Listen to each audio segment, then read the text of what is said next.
Hi friends, welcome to Bommi's vlog. இந்த விளாகில் வந்து நம்ம தரமான சிக்கன் பிரியாணி எப்படி செய்யலாம் அப்படின்னு சொல்லி பார்க்கலாம்.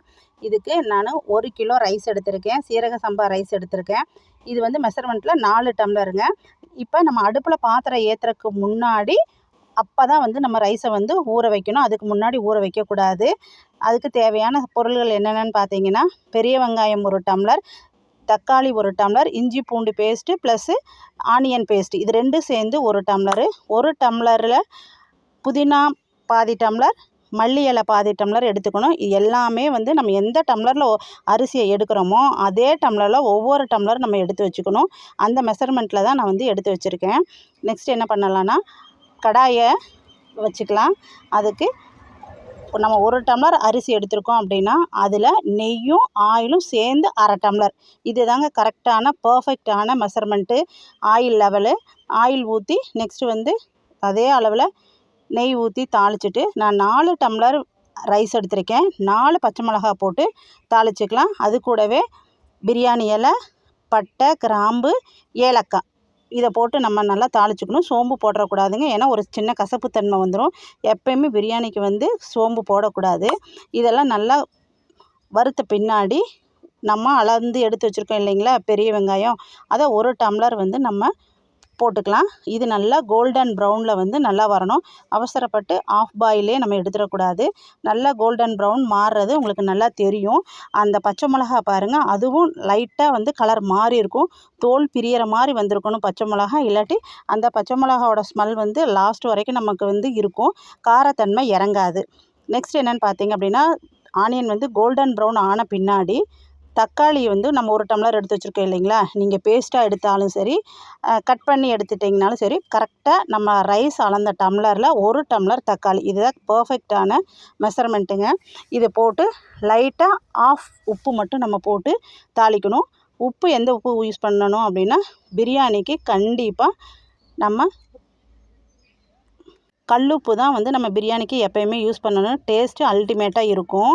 இப்போ நம்ம மெஷர்மெண்ட் டம்ளரில் எடுத்து வச்ச சின்ன வெங்காயம் பேஸ்ட்டு ப்ளஸ்ஸு இஞ்சி பூண்டு பேஸ்ட் எடுத்து 1 டம்ளர் எடுத்துக்கணும். இதில் வந்து இஞ்சி தான் அதிகமாக இருக்கணுமே தவிர பூண்டு பேஸ்ட் வந்து அதிகமாக இருக்கக்கூடாதுங்க. எப்போயுமே நான்வெஜ்ஜை செய்யும்போது இஞ்சி பேஸ்ட்டு தான் வந்து அதிகமாக இருக்கணும். இப்போ இதை ஊற்றி நல்லா வந்து எண்ணெய் சுருண்டு வர மாதிரி வதக்கி விடணும்.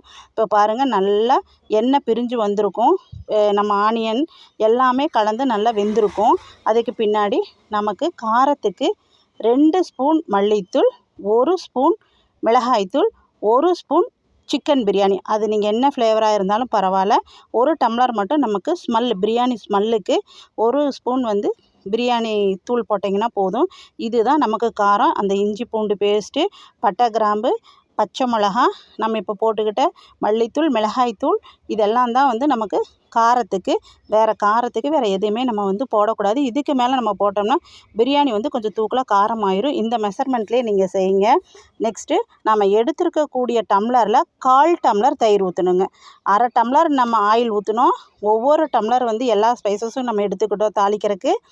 அதில் 1/2 டம்ளர் தயிர் ஊற்றணும். அதே டம்ளரில் 1/2 டம்ளர் தயிர் ஊற்றி நமக்கு தேவையான அளவு வந்து சிக்கன் எடுத்திருக்கோம்.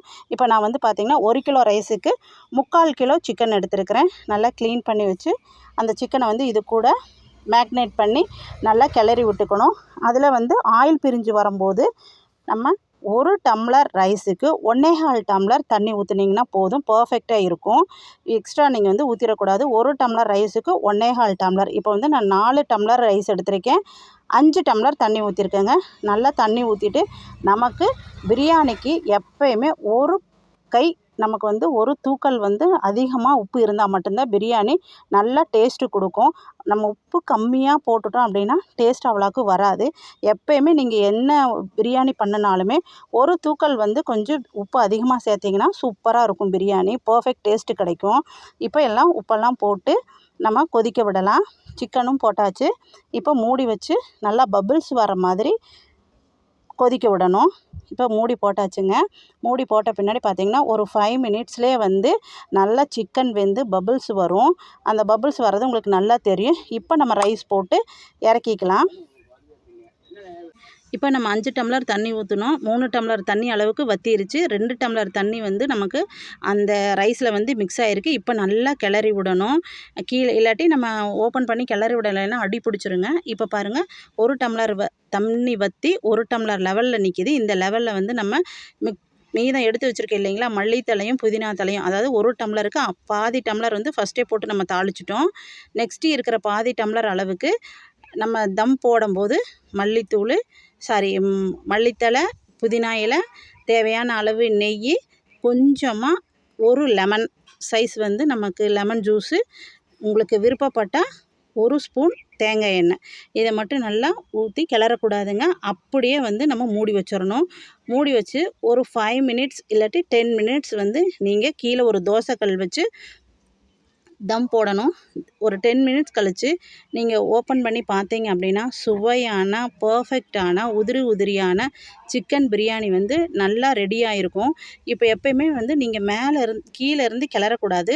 1 பை 1 ஒவ்வொரு லேயராக நீங்கள் வந்து கொஞ்சம் கொஞ்சமாக வந்து ரைஸ் உடையாமல் கிளறி விடணும். இப்போ பாருங்கள், உங்களுக்கே நல்லா பர்ஃபெக்டான பிரியாணி வந்து உங்களுக்கு கிடச்சிருக்கும். அந்த கலரே பாருங்கள், நல்லா டம்ப்டிங்காக இருக்கும்.